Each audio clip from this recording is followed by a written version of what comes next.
are making honey glazed butter garlic salmon oven bake. Ingredients together, and this is the honey. I'm gonna just put the honey over the salmon. Just place it over the salmon.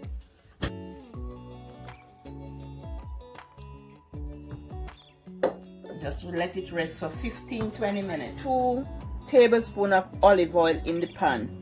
So I'm gonna place the salmon in the oven. So it's 400 degree, and I'm gonna place the salmon in the oven. I'm gonna let it cook for 10 minutes, and I check on it.